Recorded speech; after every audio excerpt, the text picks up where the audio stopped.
As part of the ongoing improvement of the retaining wall, gravel has been installed in the next area to create a clean, well-defined surface that is both practical and visually appealing.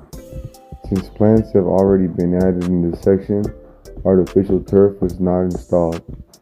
As the gravel provides a more natural and visually balanced complement for the landscaping, this low maintenance material helps improve drainage, prevents soil erosion, and keeps the area neat and organized over time.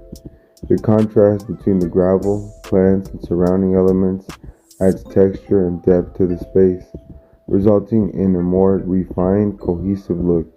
Overall, this approach enhances both the functionality and aesthetics of the area while highlighting the natural beauty of the newly planted greenery.